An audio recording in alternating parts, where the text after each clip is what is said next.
it's beautiful out here. Thanks. Everybody seems to like our set today. Lisa Renapants on. Yeah, I know. I was liking that jacket. I was like, ooh, that's really cute. We can hook up after. Okay, good. Okay. So what's happening with your character? I hear a lot of good stuff.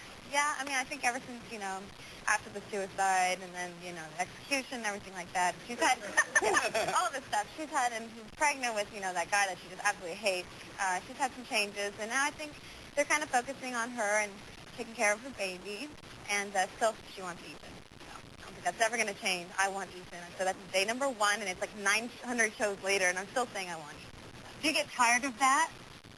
It's actually like subconscious. It just kind of comes out of my mouth, So when I see the script, I'm like, oh, don't have to memorize that one. I want Ethan. Yeah. Got it. Line number, program number 10 in my head.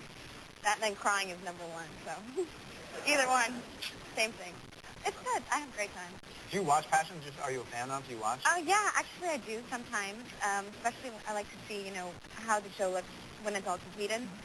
And it looks beautiful. I mean, I think that they do a great job. And, oh, thanks. Yeah, everyone does. That's really cool. I watch you on the feed a lot of times.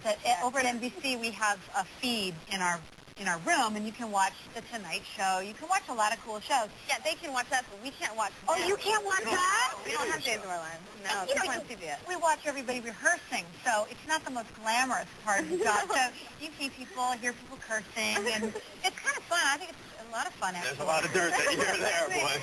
Oh, yeah, the feed's the best. Isn't it? Yeah. But you forget that the microphone's on and that the camera's on. Yeah, and everybody watches it. Like, everybody at the network, the head of the network, everybody watches the feed because it's funny. Yeah, it It's a lot is. of trouble. Cool. Yeah, But you don't watch Days at work, but you do watch it at home, right? You're a Days fan? sometimes I'll switch it on, since we're on the same, on the same network. So, and also my brother, he was a big fan way back when he was in college, and he kind of had turned me on to it a little bit, and then I've gone in and out. But I definitely support, Days, because whenever we hang out for publicity events, we just talk to the cast members, so it's cool.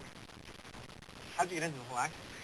I started when I was like 14. I had my first professional job. I played Dorothy in The Wizard of Oz. I started with musicals. I became a singer. I thought I was going to be a singer first, and then this thing kind of came out of left field, actually. I didn't know I was going to go straight to being an actor. I never thought I was an actress. I just thought I was going to be a singer. But so now I'm in like a whole new playground. It's fun. Now, you were the youngest opening act in Vegas? Yeah, well, that headline on the strip, I was 16, and they had to go through certain doors. I couldn't go, because you have to be over 21 to be in drinking and gambling and all that kind of stuff. So that was fun. It was and you were cool. in Viva Las Vegas? Viva Las Vegas, yeah. I was at the stands before it imploded, so I was like, oh, geez. What kind of energy do I bring to people, you know what I mean? The big building blows up. At least you got out of there in time, right? Yeah, made it to that. So that was really cool. My parents moved to Vegas when I was 16, and then I just, got a job there. So, and I did school, too. So. Now, will you incorporate singing into your career, or is it sort of on the back burner right now? It's definitely on the back burner because you know how soaps are. You're just working all the time. And but I haven't forgotten about it. And sometimes I'll do like special events, like at the baseball game. I'll get to the national anthem. I try to do it that way, which was an awesome experience. Or at the Staples Center for hockey games or basketball games and things like that. But as far as like a CD and like focusing on my career as a solo artist, yeah, it's definitely the back burner, but I haven't forgotten about it. So. Because you also write songs. You write music. You wrote Kiss Me, I right? wrote Kiss Me for Passion. Wow. Thank you. That's cool. Yeah.